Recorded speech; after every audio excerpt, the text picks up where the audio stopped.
was very grateful when you broke with Senate protocol to sit in front of your own committee and testify against Jeff Sessions becoming the worst Attorney General in the United States history. And we've had some bad ones, but he's really going for it.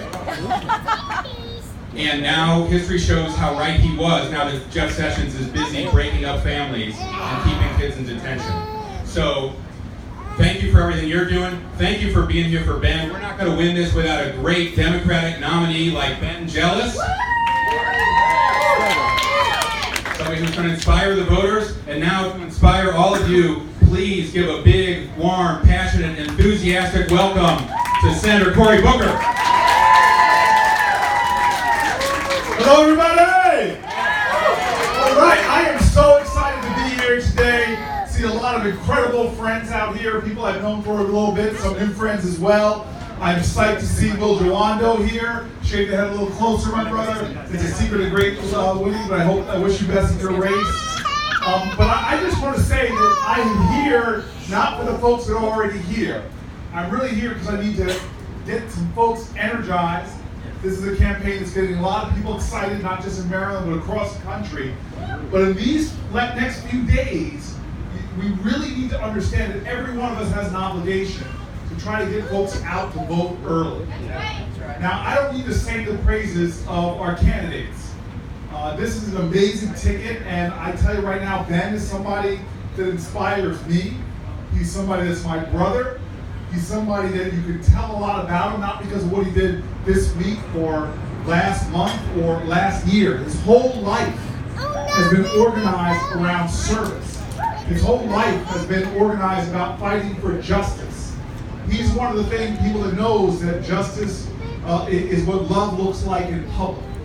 This idea that we need to take on those sacred cows and challenge the inequities. This is why he talks about criminal justice reform. This is why he was out there fighting for marriage equality. This is why he was out there ending the death penalty. This is why he talks about defending public education. This is why he talks about debt-free college. This is why he talks about making sure we have universal access to medical coverage, to health care. This is why he defends senior citizens. This is why he defends young people. This is why he fights to defend Muslim communities and Sikh communities and all those folks who are just as American as anybody else. And so I don't need to tell you that or go through his leadership. I mean, it's as if I would want to give him an award like the Marylander of the Year, which he already won. He's already distinguished himself, both publicly and privately, through his commitments. He's distinguished himself through taking on leadership position after leadership position. He has been an executive before, one of the greatest leaders of the NAACP, an organization that has incredible heroic leaders. But I really want to talk to you all about everybody in this room and ask every single one, small group that we are, I want you to know that all of us have power to make a difference.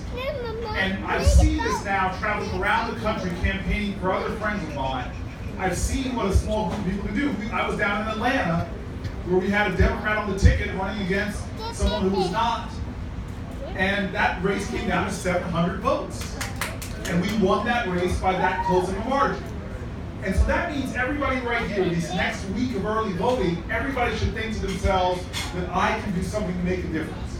Well, my father told me this story as a young boy that I think might be apocryphal, because my dad was one of these guys, the older I got, the worse his childhood got. He's like, son, I was born a poor black child in segregated South, and eventually he started heckling me. He said, don't tell people I was poor.